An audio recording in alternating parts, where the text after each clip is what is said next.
ये कहानी है एक ऐसे बंदे की जो बाकियों की तरह एक अच्छे एनवायरनमेंट में पाला बड़ा नहीं था, इसलिए स्कूल में सब उसे एक इनविजिबल इंसान की तरह ट्रीट करते थे। ना ही उससे कोई बात करता था और ना ही उसका कोई दोस्त था। And he was still a virgin. उसे लगा जैसे ही वो बड़ा होगा और एक अच्छी कंपनी में जॉब करेगा तो शायद सब कुछ ठीक हो जाएगा। लेकिन गैस व्हाट, वहाँ पर भी उसे ऐसे ही ट्रीट किया जाता है, कुछ भी नहीं बदला। तो मीट अवर प्रोटागोनिस्ट जंगवू, जो काफी लोनली पर्सन है। अब सुनने में ये स्टोरी काफी टिपिकल लग रही होगी कि लोंडे को सब इग्नोर करता है, लड़कियां भी उसे भैया बोलकर निकल जाती है, मतलब भैया नहीं बाप तक नहीं देती। ऑफिस में सब लोग उसे बुली करते हैं, बट आई टोल्ड यू, इस लोंडे के पास एक ऐसी पावर आने वाली है कि ये ऑफिस की सभी लड़कियों से अपना रिवेंज लेगा। कैसे? ऐसे। अब आगे वाले पैनल दिखाने की जरूरत है नहीं, क्योंकि मुझे पता है तुम सब समझ गए। Well then let me introduce you to the team leader. और मैं बता रहा हूँ, अगर ऐसे टीम लीडर हो ना, बंदे ओवर टाइम क्या बंदे घर ही ना जाए। खैर, इसका नाम है सीओ मीजो, लेकिन हम इसे मीजो बुलाने वाले हैं। और इस पूरे ऑफिस में ये पहली लड़की है जो हमारे लोंडे को अच्छे से ट्रीट करती है, ऐसा इससे लगता है, because she is a damn bitch. मैं ऐसा क्यों बोल रहा हूँ ये अभी पता पड़ने वाला है। हमारा लोंडा उसके ऑफिस जाता है कुछ रिपोर्ट वगैरह दिखाने के लिए, एंड रिपोर्ट देखते ही मीजो बी लाइक, क्या ये रिपोर्ट तुमने लिखी है? वो बोलता है हाँ, और कौन लिखेगा? एंड नो वंडर, इसलिए ये कचरा है। वो उसके मुंह पर ही बोल देती है कि तुझसे अच्छा काम तो एलिमेंट्री स्कूल के बच्चे कर लेते हैं। And she completely tears up the report और बोलती है कि इसे दोबारा लिखकर लाना और कल मेरे ऑफिस आने से पहले मेरी डेस्क पर रख देना। हमारा लोंडा उसकी बात समझ जाता है और वहाँ से जाने लगता है। लेकिन तभी वहाँ पर एक और लड़की आ जाती है जिसका नाम नीना होता है, और वो उसे कल की मीटिंग के बारे में बताने आई होती है। लेकिन तभी वो नोटिस करती है कि टीम लीडर की स्टॉकिंग थोड़ी सी फट गई है। अब बेसिकली लड़कियों के लिए ये काफी ऑकवर्ड सिचुएशन होती है, लेकिन ये हमारे बंदे को बुलाती है और उसके सामने अपनी स्टॉकिंग उतारती है और बोलती है कि इसे जाते जाते फेंक देना। देख रहे हो कितनी इज्जत है हमारे लोंडे की ऑफिस में। उसे इन सबसे इतना गुस्सा आ रहा है कि उसकी इमेजिनेशन ही पीक लेवल पर पहुंच गई है। वो सोच रहा है कि जब उसे मीजो ने अपनी स्टॉकिंग फेंकने को कहा था ना, तब उसे तो वो साइड में रखता और मीजो को उसके ऐसे बिहेव के लिए पनिश करता। वैसे ऐसी पनिशमेंट तो मुझे भी देनी है। खैर, उसके कुछ टाइम बाद उसे काफी भूख लगती है, तो वो कन्वीनियंस स्टोर में कुछ लेने के लिए चला जाता है। वो बाहर आकर ड्रिंक कर ही रहा होता है, तभी वो अपने कुछ कलीग्स को देखता है, एंड आल्सो वहाँ पर ये टीम लीडर भी होती है। असल में ये लोग टीम डिनर करके आए थे, लेकिन हमारे बंदे को इन्होंने बुलाया तक नहीं। ऊपर से उसकी बुराई और कर रहे हैं कि अगर वो नहीं होता तो हम कब का ये प्लान कर चुके होते हैं। एंड उनकी बातों में ही हमें पता पड़ता है कि हमारा बंदा जो है वो एक ग्रेजुएशन हायरिंग प्रोग्राम के थ्रू इस कंपनी के अंदर आया था, इसलिए ये लोग उसे अपने बराबर नहीं समझते। और ऑफिस के अंदर उसे जो भी ट्रीटमेंट मिल रहा है ना, वो सब कुछ इस मीसो का ही प्लान है। वो चाहती है कि जनवो को ऐसा टॉर्चर किया जाए कि वो अपने आप भी जॉब छोड़ दे। इसलिए मैंने इस लड़की को पहले बिच कहा था। हमारा लोंडा भी दूर से ये सारी बातें सुनकर गुस्सा हो रहा होता है, लेकिन इससे पहले कि वो कॉल आउट होता, उसके सामने एक विंडो आ जाती है जिस पर लिखा होता है that disregard has reached its limit. और वो अवेकन हो गया है एज ए आउटसाइडर। उसे समझ नहीं आता कि साला ये क्या बकचोदी है, लेकिन जैसे ही वो विंडो को छूता है वो गायब हो जाता है। और इधर मीजो और उसके कलीग्स को भी कुछ अजीब सा साउंड आता है, लेकिन उन्हें लगता है कि शायद कोई पियक्कड़ आदमी होगा, सो दे इग्नोर इट। लेकिन हमारा लोंडा मीसो के बिल्कुल सामने ही खड़ा होता है और वो उसे नोटिस तक नहीं कर पा रही। एक्चुअली हुआ क्या, जंगवू ने जैसे उस विंडो को टच किया तो उसका आउटसाइडर मोड जो है एक्टिवेट हो गया, जिस वजह से वो इनविजिबल बन गया है। देखा जाए तो ऐसी पावर मेरे पास भी होनी चाहिए, but I have a question for you. अगर तुम लोगों को ये पावर मिलती तो तुम सबसे पहले किसके रूम में जाते? मुझे पता है कि तुम साले सोच क्या रहे हो। खैर, उसके बाद मीजो को ऑफिस में कुछ काम होता है तो वो सभी को बाय बोलकर निकल जाती है। एंड गेस व्हाट, अब हमारा लोंडा क्या करेगा? सब नोटी हो रखे। हाँ, जो तुम सोच रहे हो वही होने वाला है। एनीवेज, मीजो ऑफिस पहुंचती है और देखती है कि साला ये जनवो फिर से भाग गया, पर जनवो तो उसके पीछे ही खड़ा हुआ है। वो साला पूरे टाइम उसे फॉलो कर रहा था। एंड अब टाइम है इस स्पेशल पावर का सही यूज करने का। मीजो ने उसे जितनी बार भी टॉर्चर किया है ना, वो सब का बदला लेगा। खैर, बंदा अपनी क्लास शुरू करता उससे पहले वहाँ पर एक और टीम लीडर आ जाती है, and see also awesome. Well, इसका नाम चेबोन है, जो हमारी कैसे जनवो की टीम लीडर से कुछ बात करने के लिए आई है। लेकिन वो वो तो अभी भी उस ट्विलिंग के बारे में सोच रही है कि वो सब क्या था। चेवोन उससे पूछती है कि क्या कल के लिए टीम थी जो प्रेजेंटेशन प्रिपेयर कर रही है वो सब कुछ ठीक से चल रही है क्या। अब इससे पहले कि मीजो कुछ बोल पाती हमारा लौंडा फिर से उसके पॉम पॉम दबा देता है, लेकिन इस बार आगे वाले नहीं पीछे वाले। वो सोच रहा है कि कहाँ मैं मजे के मूड में था और ये बीच में आ गई। एनीवेज फिर मीजो बड़ी ऑकवर्ड तरीके से रिप्लाई देती है कि प्रेजेंटेशन में कोई भी प्रॉब्लम नहीं है और वैसे भी तुम्हें कल सब कुछ पता पड़ जाएगा, तब तक वेट करो। और पीछे हमारा लौंडा स्टिल कंटिन्यू। खैर फिर ये दोनों ऐसी बातें वगैरह करती है और बातों बातों में हमारे जनवू का टॉपिक भी छिड़ जाता है। चेवोन उसे बोलती है कि मैं देख रही थी कि वो इतनी लेट तक फाइल ऑर्गेनाइज कर रहा था, क्या ऐसे यंगेस्ट एम्प्लॉय का ऐसा इम्पोर्टेंट काम करना सही है क्या। बताओ भाई, हमारे लोंडे को कुछ पता भी नहीं था और उससे गधा मजदूरी कराई जा रही थी। उसे इतना गुस्सा आ रहा है कि ही जस्ट स्लैप हर, गाल पर नहीं कहीं और, वो भी एकदम खींच के मारा है कि वो गिरी जाती है। चेवोन उसे उठाने की कोशिश करती है लेकिन देन शी नोटिस कि तूने पी रखी है। इतनी क्यों पीनी जब खुद को कंट्रोल ही नहीं कर सकते, और वो वहाँ से चली जाती है कि कल बात करेंगे। उसके बाद मीजो भी उठती है और वहाँ से जा ही रही होती है, बट जनवू बी लाइक अभी तो मजा आना शुरू हुआ है एंड मुझे बताने की जरूरत नहीं है कि उसके बाद क्या होने वाला है। I know you know. बंदा अपना पहला सेशन स्टार्ट करता है और अपनी वर्जिनिटी का टैग हटाता है। एनीवेज इस सेशन के बीच में हमें मीसो के बारे में कुछ पता पड़ता है। लाइक उसकी जो प्रोफेशनल स्किल थी ना वो काफी तगड़ी थी, जिस वजह से वो इतनी छोटी उम्र में ही टीम लीडर बन गई थी और यहाँ तक कि कंपनी के काफी सारे लौंडे उसे एडमायर करते थे। लेकिन वो कहते हैं ना कि लॉटरी सिर्फ एक ही कोई लग सकती है and this time it's our man. देख रहे हो कैसे खुश हो रहा है लौंडा। लेकिन ये खुशी ज्यादा देर तक नहीं टिकने वाली, क्योंकि आउटसाइडर मोड की एक लिमिट भी होती है जो अब खत्म हो चुकी है और हमारा लौंडा भी नोटिस कर लेता है कि उसकी पावर धीरे धीरे खत्म हो रही है। दैट्स व्हाई उसे ये सेशन यहीं पर खत्म करना पड़ता है। लेकिन उसे डर लग रहा है कि शायद उसे मीजो ने देख लिया है। एनीवेज फिर अगला दिन आता है एंड अगेन ऑफिस में हमारे लौंडे से कोई बात नहीं करता। यहाँ तक कि कुछ लड़कियां उसकी बुराई तक कर रही होती है। इन्हें जाकर कोई बताओ कि हमारे लौंडे से पंगा लेना भारी पड़ सकता है उन्हें। भारी क्या, वो उनके पैर भारी कर देगा। पर तभी मीजो उसके सामने आ जाती है and just look at this beautiful view. मैं ज्यादा ऊपर नहीं ले सकता वरना यूट्यूब पॉलिसी यू नो। वो उसे बोलती है कि जल्दी से मीटिंग रूम में आ जाओ। अब जनवू को लगा कि शायद कल रात करते वक्त मीजो ने उसे देख लिया था, इसलिए वो डरा हुआ है। वैसे देखा जाए तो मीजो को उस रात के बारे में ही बात करनी है, मतलब उसने देखा नहीं पर उसे जनवू पर डाउट है। फिर हम 1 घंटा पीछे जाते हैं जहाँ ये है ना हमेशा की तरह जल्दी ऑफिस आ जाती है और आते ही मीजो को देखती है। वो दोनों एक दूसरे को गुड मॉर्निंग वगैरह करते हैं और तभी है ना नोटिस करती है कि मीजो ने कल वाले कपड़े ही पहने हुए हैं। तब हमें पता पड़ता है कि कल रात जो हुआ था ना उससे मीजो एक बुरा सपना समझ रही है, क्योंकि जनवू के सेशन के बाद वो बेहोश हो गई थी और जब वो उठी तो वो अपनी डेस्क पर थी। इसके अलावा उसने पीवी तो रखी थी,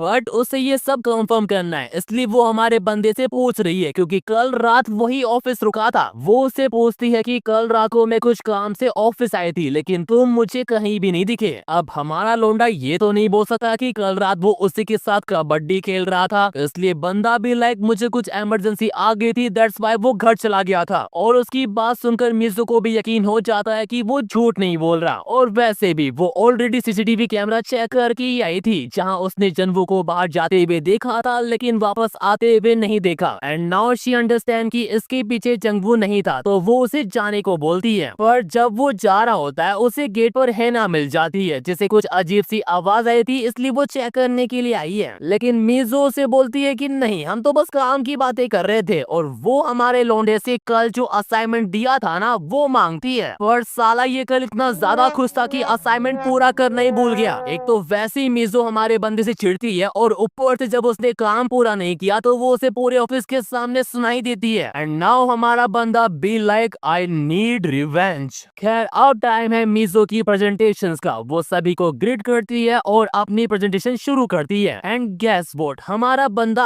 अभी कहाँ होगा और वो कैसे रिवेंज लेगा। हाँ, मुझे पता है तुम क्या सोच रहे हो, अभी वही होने वाला है। वो साला मीटिंग के बीच में मीजो को टीज करना शुरू कर देता है। कैसे, यू नो दैट। लोंडे का प्लान सिंपल है, सबके सामने मीजो की लेना। और मैं बता रहा हूँ, मैं इस पूरे सीन को एंजॉय कर रहा हूँ। एक तो सामने इतने सारे लोग हैं और ऊपर से मीजो की पूरी बॉडी सेंसिटिव हो गई है, उसके मुंह से ठीक से वर्ड तक नहीं निकल रहे। एंड हमारा लोंडा स्टिल कंटिन्यू। खैर फिर कैसे ना कैसे करके वो अपनी प्रेजेंटेशन खत्म करती है और सीधा वॉशरूम चली जाती है। उसे बिल्कुल भी समझ नहीं आ रहा कि उसके साथ ये सब कुछ क्यों हो रहा है, बट इन सब की वजह से उसकी बॉडी में सेंसेशन जाग चुकी है एंड यू नो कि अब आगे क्या होने वाला है। But you would not have expected that हमारा लौंडा उसके सामने खड़ा होकर ये सब कुछ देख रहा है एंड फिर जो सेंसेशन उसकी वजह से हो रही है, बंदा उसकी पूरी रिस्पॉन्सिबिलिटी लेता है। और कैसे लेता है मैं मतलब I can't show that panel.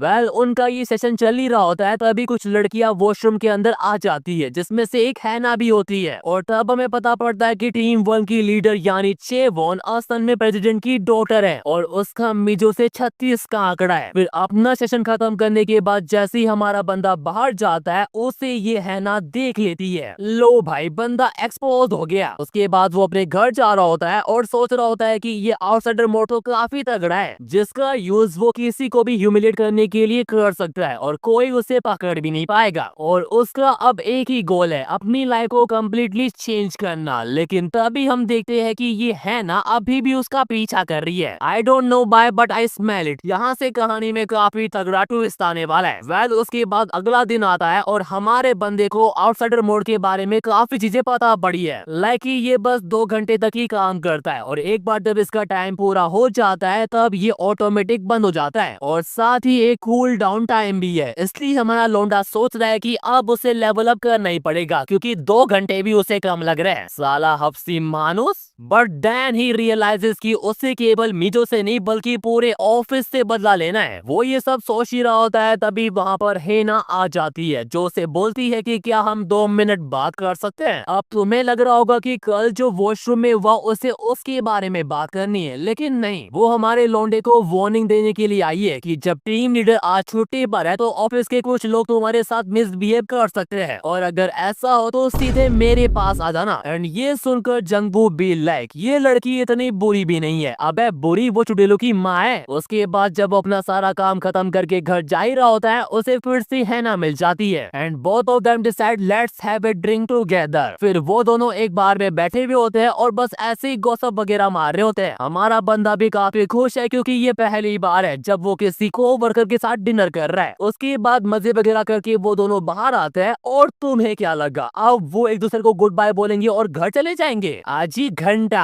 अभी तो रात बाकी है। हमारा लौंडा उससे पूछता है कि क्या मैं तेरे लिए कोई कैब वगैरह बुक कर दूं क्या? बट है ना बी लाइक मैंने सुना तेरा घर पास है तो फिर कैब क्यों? एंड यू ऑल नो कि उसके बाद क्या होने वाला है। उसकी बची कुची रात लौंडे के घर पर कटती है और देख रहे हो लौंडे को इस बार इनविजिबल होने की जरूरत भी नहीं पड़ी। वो दोनों अपना कर ही रहे होते हैं, तभी हेना बोलती है let's do something even better. और कैसे? ऐसे बंदे को बांध ही दिया उसने एंड देन ये डैम बिच अपना फोन निकालती है और हमारे लौंडे की ऐसी हालत में फोटो खींच लेती है। मतलब वो यहाँ पर पूरी प्लानिंग करके आई थी। वो उसे बोलती है कि मैंने देखा है कि तू मिजो के साथ वॉशरूम में क्या कर रहा था। उसे पता है क्या लग रहा है कि हमारा बंदा जो है वो मिजो को ब्लैकमेल कर रहा है, मतलब उसके पास मिजो की कोई ऐसी चीज है जिससे वो उसकी हर एक बात मान रही है। इसलिए वो उसे वार्निंग दे रही है कि या तो मुझे सब कुछ सच बता दे वरना ये फोटो मैं पूरे ऑफिस में लीक कर दूंगी। एंड हमारे बंदे को भी समझ में आ गया है कि ये अब तक उसके साथ बस खेल रही थी, लेकिन तभी उसे सिस्टम से एक नोटिफिकेशन आता है the distance you are facing has reached its limit और उसके आउटसाइडर मोड का लेवल अप भी हो गया है। इसके अलावा उसे एक नई एबिलिटी भी मिल गई है, यानी समझ लो जब भी उसे कोई नीचे दिखाएगा या बुली करेगा बंदे का लेवल अप ऑटोमेटिक होगा। ये सिस्टम ऐसे ही काम करता है और अब हमारे बंदे का प्लान यही है कि उसे हैना को इतना गुस्सा दिलाना है कि वो उसे और बुली करे। एंड बातों बातों में हमारा बंदा उसे इतना गुस्सा दिला देता है कि वो उसे चांटा ही मार देती है और बोलती है कि तेरी एक गलत चॉइस की वजह से तेरी लाइफ के लगने वाला है और कपड़े पहनकर वहां से चली जाती है। उसके जाते ही हमारा बंदा आउटसाइडर मोड एक्टिवेट करता है और उसे जो नई स्किल मिली है वो है फेसिंग, यानी अब वो किसी भी सॉलिड ऑब्जेक्ट के अंदर से गुजर सकता है, यानी दीवार के आर पार भी जा सकता है। And it's time to get revenge. उसके बाद सुबह होती है और हम हेना को देख देखते हैं जो स्टेशन पर अपनी ट्रेन का वेट कर रही है। वो हमारे लौंडे की फोटो देखकर सोच रही है कि जब इन द एंड वो मुझसे भीख मांगेगा और जैसे ही मीजो का सीक्रेट बता देगा मैं ये फोटो इमीडिएटली लीक कर दूंगी। इससे एक बात सीखने को मिलती है कि जो लोग मीठे बोलते हैं ना उन पर कभी भी भरोसा नहीं करना चाहिए वरना आप ही लगते हैं। खैर फिर वो ट्रेन में चढ़ती है और फील करती है कि कोई उसके संतरे दबा रहा है। अब ये बताने की नीड नहीं है कि वो कौन है। तभी ट्रेन में उसका एक कलीग भी आ जाता है जो है मैनेजर ओ, जिसे देखकर हमारा लौंडा बी लाइक अब तो और भी मजा आने वाला है एंड शी प्रेज हर संतराज। हान को तो समझ में भी नहीं आ रहा कि ये सब कुछ हो क्या रहा है, लेकिन हमारा लौंडा क्लियर कर चुका है कि ये राइड उसके लिए हेल्थ से भी बदतर होने वाली है। एंड फिर क्या बंदा अपने काम पर लग जाता है और इधर ये मैनेजर ओ उसे अजीब तरीके से रिएक्ट करता देख पूछता है कि बहन तो ठीक तो है ना, but how can she be okay जब हमारा लौंडा पीछे से उसकी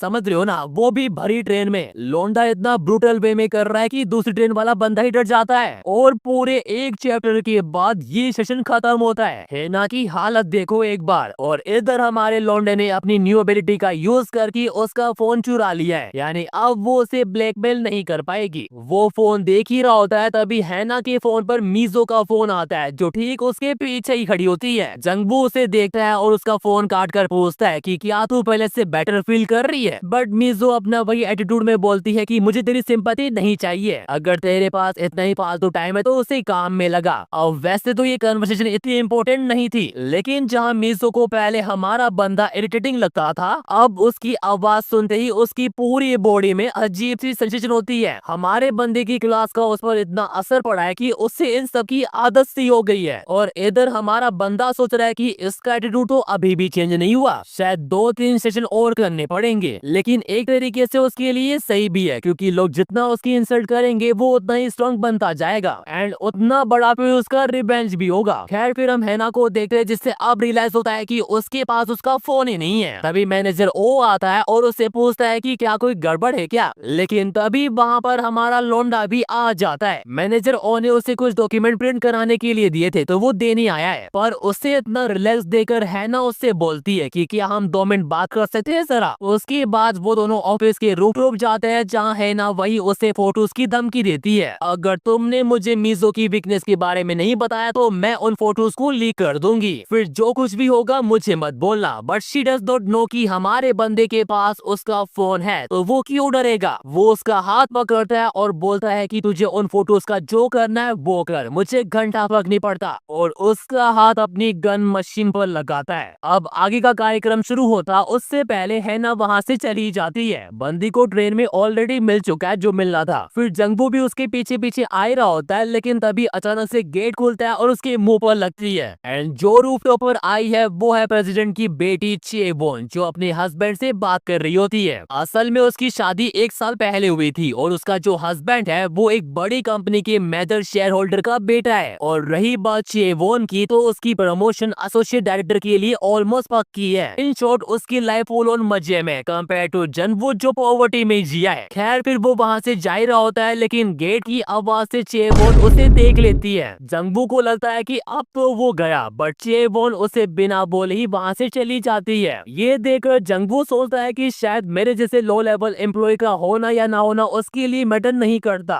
यानी अब कंपनी के प्रेसिडेंट की बेटी भी जंगबू की लिस्ट में आ चुकी है। उसके बाद जैसे ही हमारा बंदा नीचे जाता है ये मेजो उसे सुना देती है क्योंकि चेबोन इसे सुना कर गई थी कि अपने एम्प्लॉय का ध्यान रखा करो कहीं भी आ जाते हैं। उसके बाद मीशो अपने घर जाती है और रिलैक्सेशन के लिए जैसे बाटअप में बैठती है हमारा लौंडा उसे पूरा ही रिलैक्स कर देता है। एंड यू नो कि उसके बाद क्या होने वाला है, it's play time but in a brutal way. And guess what, ये कार्यक्रम कितना बड़ा हो सकता है, आधा चैप्टर, 1 चैप्टर, नहीं भाई पूरे 2 चैप्टर। उसके बाद कुछ दिन बीत जाते हैं, हम जंगबू को देखते हैं जो अपनी डेस्क पर काम वगैरह कर रहा होता है, लेकिन तभी वहाँ पर मीजो आती है जो हमारे लौंडे को फिर से डांटना शुरू कर देती है। मैंने कहा था सिर्फ जीएम और रिक्रूटिंग लीडर्स को ही सीसी करो, तुमने पूरे डिपार्टमेंट को क्यों इंक्लूड किया इसमें। हमारा बंदा उसके लिए माफी मांगता है बट मीजो बी लाइक अगर अगली बार गलती हुई तो मुझसे बुरा कोई नहीं होगा और वहाँ से चली जाती है। अब देखो यूजुअली क्या होता होता है जब जन्वू कोई मिस्टेक करता था ना तो मीजो उसे गालियां तक बक देती थी, लेकिन इस बार ऐसा बिल्कुल भी नहीं हुआ। उस रात की बाद से ही मीजो के एटीट्यूड में काफी चेंजेस आए, यानी हमारे बंदे की मेहनत रंग ला रही है। जंगबो ये सब सोच ही रहा था तभी वहाँ पर हेना आ जाती है कि तू हमेशा डांटे खाता रहता है क्या, और देखकर लगता है कि मीजो ने भी तुझसे अब गिव अप कर ही दिया है। दैट्स व्हाई वो उसे एक ऑफर देती है as a senior 1-on-1 mentor करने का, वो भी कब, जब सब घर चले जाएंगे, यानी ओवर टाइम। लोंडा सोच रहा है कि साला मिस हो गई और अब ये आ गई। उसके बाद रात को ऑफिस के अंदर वो उसे काफी सारी रिपोर्ट देती है रिव्यू करने के लिए, यानी समझ रहे हो वो हमारे बंदे को फोटोज के थ्रू तो टॉर्चर नहीं कर पाई, इसलिए एज ए सुपीरियर उसे टॉर्चर कर रही है ताकि वो मिजो की वीकनेस पता कर सके। फिर हमारे बंदे को इतना सारा काम देकर वो वहाँ से चली जाती है। लेकिन तुम्हें क्या लगा लोंडा उसे ऐसे जाने देगा? आज ही घंटा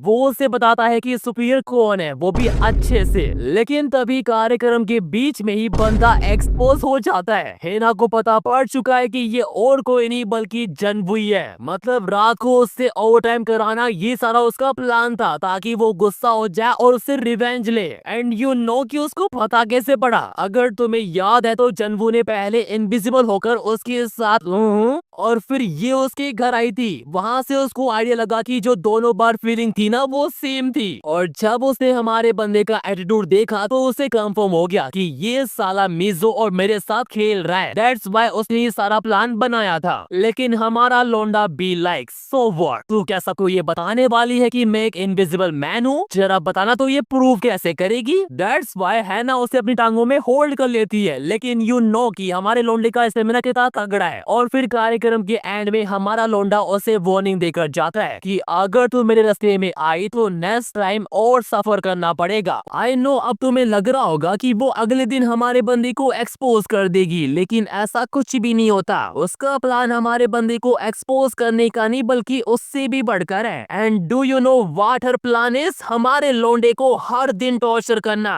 कभी उसके काम को लेकर तो कभी उसके बिहेवियर को लेकर। लाइक वो एक भी मौका नहीं छोड़ती। वो उसको इतना टॉर्चर करती कि अब तो ऑफिस वालों को भी उस पर दया आने लगी थी। बट ऑफिस वालों को ये नहीं पता कि ये बस एक साइड की स्टोरी है। हैना उसे जितना टॉर्चर करती थी उसका डबल हमारा बंदा उसे करता था। और कैसे ये बताने की जरूरत तो बिल्कुल भी नहीं है। लेकिन हैना ऐसी लड़की नहीं है जो इतनी जल्दी हार मान जाएगी। वो तब भी उसे हर दिन टॉर्चर करती रहती। एंड हमारा बंदा वो भी स्टिल कंटिन्यू। आई नो तुम्हें लग रहा होगा कि साला ऑफिस लाइफ तो ये जी रहा है, बट लोंडे की किस्मत जितनी अच्छी दिखती है उतनी है नहीं। जब वो एक दिन हैना के साथ फाइल रूम के अंदर कबड्डी खेल रहा होता है तो मीजो बाहर से उनकी आवाजें सुन लेती है। एंड हमारे लोंडे की स्टेमिना की वजह से उसको पता भी पड़ जाता है कि ये किसी और की नहीं बल्कि हैना की आवाज है। अब मुझे लगा कि लोंडा तो गयो, लेकिन ऐसा कुछ भी नहीं होता। वो जैसे गेट खोलती है सब कुछ काफी नॉर्मल होता है। लाइक वहाँ पर कुछ हो ही नहीं रहा था। और हैना को तो तुम जानते ही हो कि वो कितनी बड़ी बिच है। वो सब कुछ कवर करने के लिए मिजो को कहती है कि मैं इसे सबके सामने ना डांट कर रूम के अंदर डांट रही थी। दैट्स व्हाई तुमने जो आवाजें सुनी वो इस पर चिल्लाने की थी, ना कि किसी और की। और मजे की बात पता है क्या है? मिजो इस पर यकीन भी कर लेती है। आई डोंट नो इस गधी को टीम लीडर किसने बनाया, इसको वादों में फर्क समझ में नहीं आता क्या? एनीवेज उसके बाद वो उन दोनों को अपने ऑफिस में बुलाती है। ना ना ना ना ना, वो उन पर शक नहीं कर रही, इतनी अकल ना है उसमें। उसने इन दोनों को बुलाया है एक प्रोजेक्ट देने के लिए, एक ऐसा प्रोजेक्ट जिसमें हैना और हमारा बंदा साथ मिलकर काम करेंगे।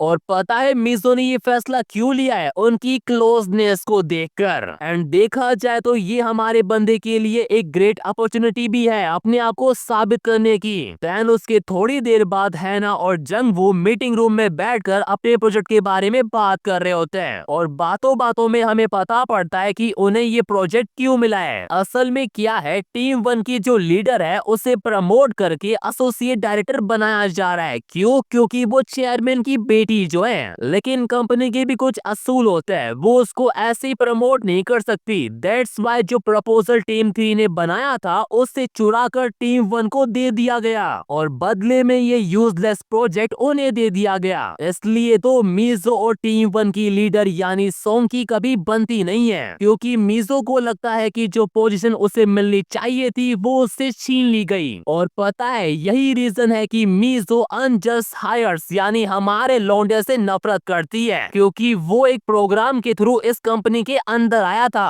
पर तुम्हें पता है कि हमारा बंदा कैसा है, उसे इन सब से घंटा फर्क नहीं पड़ता। वो हैना को बोलता है कि अपनी बकवास बंद कर और ये देख, हमें जल्दी घर भी जाना है। हैना जैसे ही उन ऑर्गेनाइज फाइल को देखती है उसे उनमें कुछ गड़बड़ लगती है। ना, ये गड़बड़ हमारे बंदे ने नहीं की, बल्कि ओरिजिनल फाइल ही गलत है, यहाँ तक कि डेटा भी रॉन्ग है। दैट्स व्हाई हैना जनवू को अभी के अभी टीम 1 की ऑफिस जाने को बोलती है, ताकि वो पता लगा सके कि सही डेटा क्या है। और वैसे देखा जाए तो ये हमारे बंदे के लिए बाएं हाथ का खेल है, क्योंकि उसके पास आउटसाइडर मोड जो है, अगर कुछ गड़बड़ भी होती है तो वो इनविजिबल हो जाएगा। एनीवेज वो जैसे टीम 1 के ऑफिस पहुंचता है वो देखता है कि सब लोग तो घर जा चुके हैं एंड इससे बेटर चांस उसे दोबारा नहीं मिलेगा, तो वो अपने काम पर लग भी जाता है। लेकिन मैंने तुम्हें पहले ही कहा था कि लौंडे की किस्मत जितनी अच्छी दिखती है उतनी है नहीं। एंड मैं ऐसा क्यों बोल रहा हूँ, क्योंकि टीम लीडर सोंग वहाँ पर आ चुकी है और उस दिन रूफटॉप पर जो कुछ भी हुआ था ना, उसके बाद से हमारा बंदा उसकी नजरों में आ चुका है। इन शॉर्ट अगर वो पकड़ा गया तो उसकी खैर नहीं, लेकिन ये सब बात की बात है। अभी ये समझने की जरूरत है कि वो इतनी रात को यहाँ पर क्या कर रही है। एंड ये जानने के लिए चलो एक क्विज खेलते हैं। लौंडे का रिएक्शन देखकर बताओ कि उसने ऐसा क्या देखा कि उसका मुंह खुला का खुला रह गया। आई नो तुम्हारे मन में क्या आ रहा है और तुम सही भी हो, उसने जो देखा वो है ये। And I am swear I am enjoying this entire panel. और ये देखकर मुझे बताने की जरूरत नहीं है कि वो यहाँ पर क्या कर रही है। हमारा बंदा तो खुद ये सब देखकर शौक पड़ा हुआ है, उसकी आंखें हट नहीं रही वहाँ से। वो प्रोग्राम देखने में इतना खो गया कि अपना काम ही भूल जाता है। दैट्स व्हाई हैना को खुद टीम 1 की ऑफिस में आना पड़ता है। बट इससे पहले कि वो सोंग को सेल्फ सर्विस करते हुए देख पाती, हमारा बंदा उसे बाहर ले जाता है। लेकिन इन सब की वजह से अब उसके एल लगने वाला है, क्योंकि सोंग को पता पड़ चुका है कि वो स्टार्टिंग से यहाँ पर छुप कर पूरा कार्यक्रम देख रहा था। देन उसके बाद अगले दिन मीजो उन दोनों को डांट रही होती है कि तुम इसे रिपोर्ट कहते हो, इसमें तो डेटा भी सही नहीं है, तुम्हें एक काम दिया था वो भी तुमसे ढंग से नहीं हुआ। दैट्स व्हाई हैना उसे सॉरी बोलती है और एक्सक्यूज देने लगती है, लेकिन मीजो को कोई एक्सक्यूज नहीं चाहिए। वो उसके मुंह पर ही बोल देती है कि मुझे पता है कि तुम इससे एक गार्बेज प्रोजेक्ट समझ रही हो, तो तुम्हें लगा होगा कि अगर मैं इसे आधा अधूरा पूरा कर दूं तो कोई कुछ नहीं बोलेगा। अब इससे पहले कि मीजो हैना को एक्सपेल कर दे, हमारा बंदा उसे एक और रिपोर्ट देता है एडिट वर्जन वाली, जिसमें लेटेस्ट डेटा है जो उसने रात भर जाकर बनाई है। देख रहे हो लौंडा कंपनी के लिए कितना कुछ करता है, लेकिन तब भी उसकी कोई इज्जत नहीं करता। लेकिन आई थिंक अब से उसकी लाइफ थोड़ी बहुत बदलने वाली है। और मैं ऐसा क्यों बोल रहा हूँ, क्योंकि मीजो ने पहली बार हमारे बंदे की तारीफ की है। और इतना ही नहीं, वो उनको रीजन भी बताती है कि वो उन पर इतना स्ट्रिक्ट क्यों हो रही है। असल में क्या है, जब उसने मीटिंग के दौरान ये बताया कि ये प्रोजेक्ट हैना और जंगू हैंडल कर रहे हैं, तो सोंग ने भी इसका सपोर्ट किया, जिस वजह से सेल्फ डिपार्टमेंट वाले भी इसमें रिसोर्सेस इन्वेस्ट कर रहे हैं। और क्योंकि अब प्लान सडनली चेंज हो गया है तो डेडलाइन भी थोड़ी टाइटर हो गई है। एंड उनको ऑल द बेस्ट बोलकर वो वहां से चली जाती है। अगर शॉर्ट में समझाऊं तो कल रात हमारे बंदे ने जो सोंग को करते हुए देखा था ना, उसकी वजह से अब वो उससे बदला ले रही है। अगर इन्होंने टाइम पर प्रोजेक्ट पूरा नहीं किया तो ये तो कंपनी से जाएंगे ही जाएंगे, साथ में मीजो की भी छुट्टी हो जाएगी। यानी एक तीर से दोनों शिकार। अब लौंडी का तो पता नहीं, लेकिन हैना को अपनी जॉब बड़ी प्यारी है और वो इतनी आसानी से हार मान जाए ऐसा नहीं होने वाला। वो हमारे बंदे को बोलती है कि अगर तू मुझे फॉलो करेगा तो हम ये काम टाइम पर पूरा कर लेंगे। एंड फिर क्या, हैना अपने काम पर लग जाती है, वो भी इतने फोकस के साथ कि वो जंगबू को हरेस करना ही बंद कर देती है। उसे ऐसा काम करता देख हमारे बंदे को भी मोटिवेशन मिलता है और वो भी उसका पूरा साथ देता है। और सही बताओ ना, ये वही सब है जो उसे स्टार्टिंग से चाहिए था, यानी एक टीम मेंबर के रूप में हार्ड वर्क करना। लेकिन तुम्हें पता है कि उसे किसी ने टीम मेंबर समझा ही नहीं था। एंड ऐसा करते करते कुछ हफ्ते गुजर जाते हैं और अब हमारे बंदे को कंपनी में इतना एक्नॉलेज किया जा रहा है कि उसे टीम लीडर में भी बुलाया गया है। मैं लौंडे के चेहरे पर खुशी देखकर बता सकता हूँ कि वो कितना एक्साइटेड है। एनीवेज वो और हैना बात कर रहे होते हैं और बातों बातों में हमारा बंदा उससे पूछ लेता है कि तुझे मीजो की वीकनेस क्यों जाननी थी। हैना उसे बताती है कि मीजो एक वर्कोहॉलिक है, तो वो जितना भी ट्राई करती उससे कभी कैचअप नहीं कर पाती। दैट्स व्हाई उसे एक इक्के की नीड थी जो उसे मीजो को सरपास करने में हेल्प करता। वो दोनों बातें कर ही रहे होते हैं तभी मैनेजर ओ वहां पर आ जाता है और आते ही वो हैना को ड्रिंक ऑफर करता है उसके हार्ड वर्क के लिए। एंड आई टोल्ड यू, चश्मा पहनने वाले बंदे जितना बाहर से भोले दिखते हैं वो अंदर से उतने ही कमीने होते हैं। और मैं ऐसा क्यों बोल रहा हूँ ये तुम्हें आगे पता पड़ेगा। एनीवेज उसने हैना को इतनी पिला दी कि वो बेहोशी हो जाती है और बेहोशी में वो मीसो को गालियां दे रही है। अब सिंपल सी बात है, ऐसी हालत में वो खुद तो घर जाएगी नहीं तो कोई ना कोई तो उसे घर छोड़ने वाला होना चाहिए ना। और मैनेजर ओ ये मौका छोड़ दे ये नहीं होने वाला। But someone has rightly said that only one man can understand a man. हमारे बंदे को मैनेजर ओ के इरादे साफ दिख जाते हैं। दैट्स व्हाई वो उसे रोकने की कोशिश भी करता है कि एज ए पार्टनर मेरा ही हैना को घर छोड़ना ठीक होगा। बट यू नो जब बात डिजायर की आती है तो मैन विल बी मैन, वो फिर कुछ भी नहीं देखता। और कुछ भी से मेरा मतलब कि वो हैना को घर ले जाने के बजाय होटल भी ला सकता है। दैट्स व्हाई मैंने इससे पहले कमीना कहा था। देखो तो सर इसको एक बार कैसे मुस्कुरा रहा है। बट ये खुशी ज्यादा देर तक नहीं रहने वाली। वो जैसे अपनी वर्जिनिटी का टैग हटाने के लिए जाता है हैना को होश आ जाता है और पता है वो खुद को बचाने के लिए क्या एक्सक्यूज देता है कि तुम्हें गलतफहमी हो रही है, मैं तुम्हारे ऊपर नहीं तुम मेरे ऊपर आ रही थी। भाई कितना बड़ा लीचड़ आदमी है ये। इस साले को कोई बताओ कि हैना ने पी रखी है इसका मतलब ये नहीं कि वो पागल है, वो अच्छे से जानती है कि कौन किसके ऊपर आया था। दैट्स व्हाई शी डिसाइडेड कि अब तो पुलिस को फोन करना पड़ेगा। बट इससे पहले कि वो पुलिस को फोन कर पाती मैनेजर ओ उसके साथ जबरदस्ती करना शुरू कर देता है। अब देखा जाए तो यही वो सिचुएशन है जब हीरो एंट्री मारता है एंड गेस व्हाट, हमारा बंदा हीरो वाली एंट्री मारता भी है और आते ही उसकी ऐसी धुलाई करता है कि उसके परखच्चे उड़ जाते हैं। मैनेजर ओके तो कुछ पल्ले ही नहीं पड़ता कि उसके साथ ये सब कुछ क्या हो रहा है। हमारा लोंडा मार मार कर उसकी ऐसी हालत करता है कि वो वहां से भाग ही जाता है। अब देखो हीरो ने हीरोइन को बचाया है तो उसका इम्प्रेस होना तो बनता है and you know very well कि उसके बाद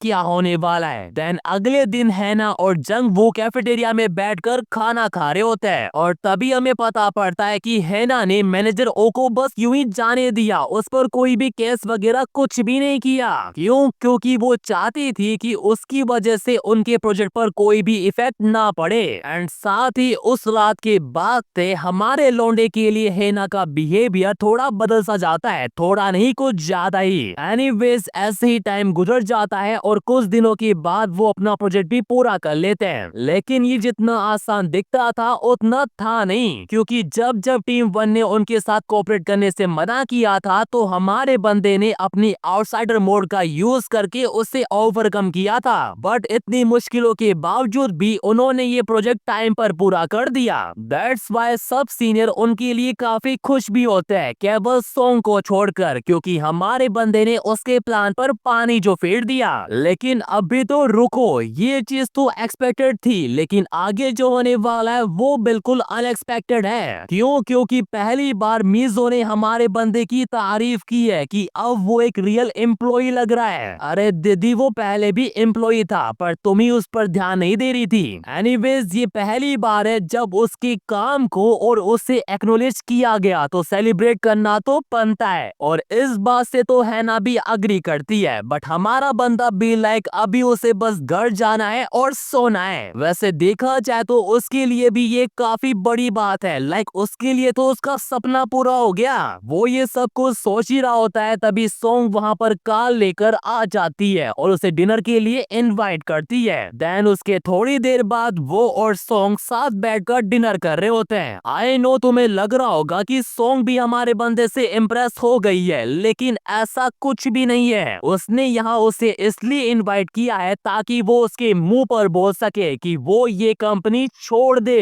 एंड गेस व्हाट, इस पर हमारे बंदे का क्या रिएक्शन होगा, वो गुस्से से पागल हो जाता है। हम मानते हैं कि एक टाइम तक उसकी सबसे बड़ी दुश्मन मीजो थी, लेकिन ये तो उससे भी बड़ी कमी नहीं है। But she does not know कि हमारा बंदा क्या कर सकता है। वो उसके मुंह पर ही बोल देता है कि वो तुम थी जो उस रात सब कुछ कर रही थी, तो मैं क्यों ये कंपनी छोड़ूं। एंड ये सुनने के बाद एक बार बंदी का चेहरा देखो, उसका पूरा ऑरा माइनस में जा चुका है। But as a boss daughter वो बोलती है कि ये मेरी कंपनी है, मैं जो चाहे वो कर सकती हूँ। पर हमारा बंदा जितना इनोसेंट दिखता है उतना वो है नहीं। वो ये बात अच्छे से जानता है कि एक सिंगल स्कैंडल भी उसकी पोजीशन को खतरे में डाल सकता है। इसलिए तो वो चाहती है कि हमारा बंदा उस रात के बारे में सब कुछ भूल जाए और ये कंपनी छोड़कर चला जाए। लेकिन जैसा मैंने तुम्हें पहले कहा था, ये सबसे बड़ी कमी नहीं है। वो एक शैंपेन की बोतल उठाती है और हमारे बंदे की औकात दिखाने के लिए उसके ऊपर ही डाल देती है, और जाते वक्त हमारे बंदे को वार्निंग और देकर जाती है कि तुमने जो आज सब कुछ किया है ना,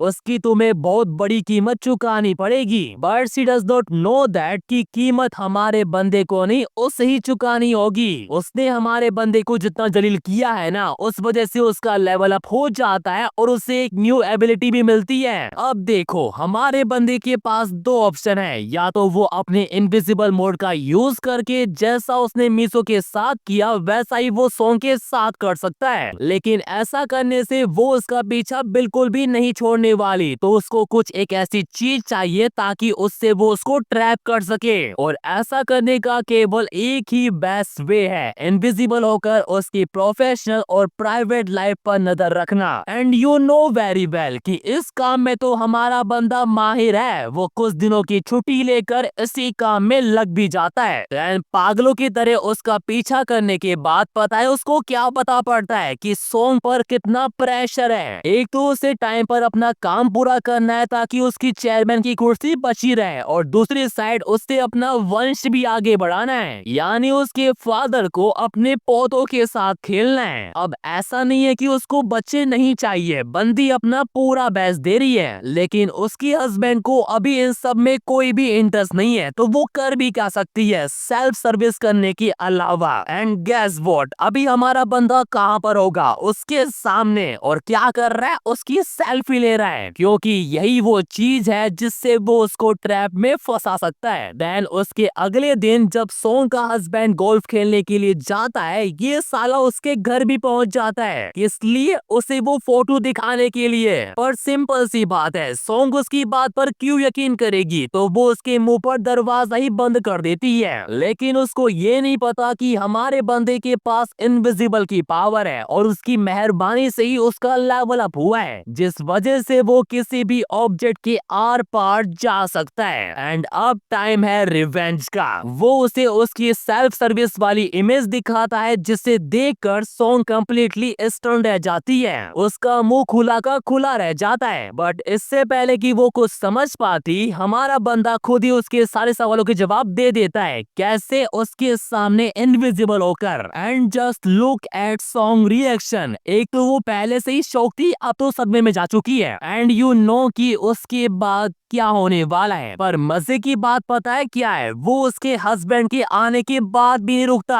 वाई? क्योंकि वो उनको देख ही नहीं पा रहा। हमारा बंदा खुद तो इनविजिबल है ही, साथ ही उसने सॉन्ग को भी इनविजिबल बना दिया है। भाई इससे कहता है रिवेंज, वो भी एकदम बैड वाला। और इतना ही नहीं, जाते वक्त वार्निंग और देकर जाता है कि अगर नेक्स्ट टाइम मेरे रास्ते में आई तो तेरे पास खोने के लिए काफी कुछ है, लेकिन मेरे पास कुछ भी नहीं। देन सॉन्ग को सबक सिखाने के बाद बंदा अपनी नॉर्मल लाइफ में वापस लौट जाता है। और रही बात सॉन्ग की, तो वो उसे ऑफिस में फुल्ली इग्नोर करती है, जैसे उनके बीच कुछ हुआ ही नहीं। लेकिन वो कहते हैं ना कि चेहरा हमेशा सच बोलता है, और हमारा बंदा तो ऐसे चेहरे पढ़ने में माहिर है ही। पर अभी तो उसे अपना खुद का चेहरा छुपाना पड़ेगा, क्योंकि वो इतने दिनों के बाद जो ऑफिस आया है। मतलब देखो, एक तो मीसो ने पहली बार उसकी तारीफ की थी कि हाँ वो कुछ काम के लायक है, लेकिन उसने फिर से उसको डिसअपॉइंटेड कर दिया। तो उसको पनिशमेंट तो मिलनी चाहिए, और कैसी पनिशमेंट? घंटों तक ऐसे ही खड़े रहने की। एंड ऐसा नहीं है कि वो सिर्फ हमारे बंदे पर ही मेहरबान है, वो अपने ओल्ड सेल्फ में वापस आ गई है, वही सबको डांटने वाली। लगता है हमारे बंदे ने उसको जो डोज दिया था उसका असर कम हो गया दिखे। एंड इस बात से तो वो भी अग्री करता है और मजे की बात पता है क्या है, उसको डोज देने का मौका भी मिल जाता है। असल में क्या है, मीजो को क्लाइंट से मिलने के लिए कहीं जाना था, तो ये मौका हमारा बंदा कैसे छोड़ सकता था। अब मीजो के पास भी कोई दूसरा ऑप्शन नहीं था, तो वो मान जाती है। आई नो तुम्हारा IQ अभी तुमसे क्या कह रहा होगा, लेकिन ऐसा कुछ भी नहीं होने वाला, बल्कि हमारे बंदे की होशियारी उस पर ही भारी पड़ जाती है। मीजो पूरे रास्ते उसको सुनाती भी आती है। बंदी ने 1 सेकंड तक का भी रहम नहीं किया उस पर। एनीवेज थोड़ी देर बाद वो क्लाइंट के पास पहुंच जाता है और उनकी मीटिंग शुरू हो जाती है। एंड गेस व्हाट, अभी हमारा बंदा क्या कर रहा होगा, दरवाजे के बाहर बैठा उनकी बातें सुन रहा होगा। आज 1 घंटा वो इनविजिबल होकर मीजो की मजे ले रहा है, और ये मत पूछना कैसे, मतलब I can't show that panel. Well वो कैसे ना कैसे करके खुद को कंट्रोल करके ये मीटिंग खत्म करती है। एंड एक बार हमारे बंदे को देखो कैसे उसके सामने इनोसेंट की तरह खड़ा हुआ है, जैसे उसका इन सब में कुछ हाथ ही नहीं है। वैसे देखा जाए तो हाथ तो है ही नहीं, कुछ और ही है। और अभी तो रुको, खेल तो अभी शुरू हुआ है। असल में क्या है, जब वो ऑफिस वापस जा रहे होते हैं तो मीजो को कार सिकनेस हो जाती है, जिस वजह से वो थोड़ा टहलने के लिए बाहर निकल जाती है। एंड हमारे बंदे को यही तो चाहिए था, और साले की किस्मत भी देखो, तभी बारिश भी शुरू हो जाती है। अब सिंपल सी बात है, बारिश में मीजो कहाँ जाएगी, तो वो जैसी वापस आती है हमारा बंदा उसे वहाँ पर नहीं मिलता, बट वो तो ठीक उसके पीछे ही होता है। और जैसा मैंने तुम्हें पहले कहा था, खेल तो अभी शुरू हुआ है, और वो कैसे खेलता है तुम्हें अच्छे से पता है। वेल जैसे ही कार्यक्रम खत्म होता है सब कुछ नॉर्मल हो जाता है, क्योंकि उसके बाद मीजो बेहोश हो गई थी, और जैसे उसको होश आता है हमारा बंदा उसे सब कुछ एक्सप्लेन करता है कि वो उसके लिए सिकनेस की दवाई लेने गया था, और जब वो वापस आया तो उसने देखा कि मीजो कार के अंदर सो रही थी। एंड गेस व्हाट, वो इस पर यकीन भी कर लेती है। देन ऑफिस पहुंचने के बाद वो जंगू का जैकेट वापस करती है और उसे सब कुछ करने के लिए थैंक यू बोलती है। But here is a twist, Jangu जैसे जैकेट पहनता है मीजो की गर्दन पर कुछ अजीब से निशान देखती है, जो उसने कबड्डी खेलते वक्त बनाए थे। पर अभी हमें ये कंफर्म नहीं हुआ है कि उसको पूरा यकीन हुआ है या नहीं। बट दूसरी साइड एक और टीम लीडर है जिसे कुछ भी कंफर्म नहीं करना, उसे हमारे बंदे के बारे में सब कुछ पता है। And you know very well कि मैं किसके बारे में बात कर रहा हूँ। जब से हमारे बंदे ने उसके साथ कबड्डी खेली है ना, उसकी लाइफ कम्प्लीटली चेंज हो गई है। वो जब भी कोई काम करने के लिए जाती उसे लगता कि उसकी कोई जासूसी कर रहा है, जिस वजह से वो किसी भी चीज में ठीक से फोकस नहीं कर पाती। दैट्स व्हाई उसका जो स्ट्रेस है वो पहले से और बढ़ गया है, और बेचारी के पास अपना स्ट्रेस दूर करने के लिए कोई रास्ता भी नहीं है। पर तुम्हें पता है इन सब का केवल एक ही सॉल्यूशन है, और वो है हमारा बंदा जो अभी रूफटॉप पर उससे मिलने के लिए आया है। बट सॉन्ग हमेशा की तरह उसकी बातों पर ध्यान नहीं देती और उसे इग्नोर करके वहां से जाने लगती है। पर तुम्हें क्या लगता है हमारा बंदा उसे ऐसे ही जाने देगा? आज 1 घंटा मेरा, वो उसका हाथ पकड़ता है और उसके मुंह पर ही बोल देता है कि हमारे बीच जो हुआ था उसके बाद तुम मुझे ऐसे अवॉइड नहीं कर सकती।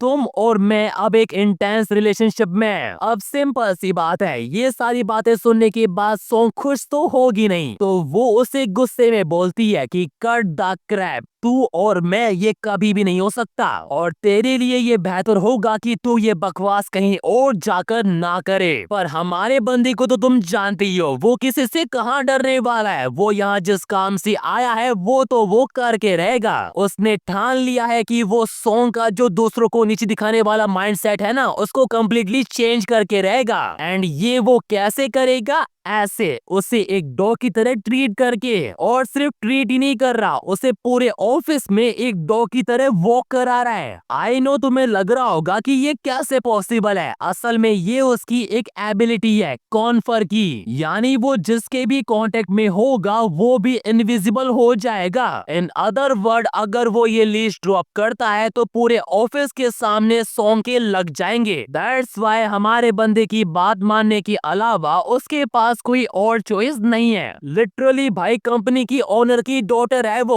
उसकी क्या हालत कर दी उसने। एंड गेस व्हाट, वो यही नहीं रुकता, वो साला उसे जहाँ पर कंपनी के बोर्ड डायरेक्टर की मीटिंग हो रही है ना, वहाँ पर ले जाता है जहाँ पर उसके फादर भी होते हैं। और मुझे नहीं लगता कि ये बताने की नीड है कि वो वहाँ उसके साथ कौन सी मीटिंग करता है, वो उनके सामने ही कबड्डी खेलना शुरू कर देता है। भाई इंसेन, एक तरफ कंपनी के लोग, यहाँ तक कि उसके फादर भी उसके प्रमोशन के लिए काफी खुश है, और दूसरी साइड वो अलग ही खुशी बना रही है। Literally that was insane. Well, इसी के साथ ये पार्ट यहीं पर खत्म होता है। अगर जानना है कि कहानी में आगे क्या होगा तो सब्सक्राइब कर लेना।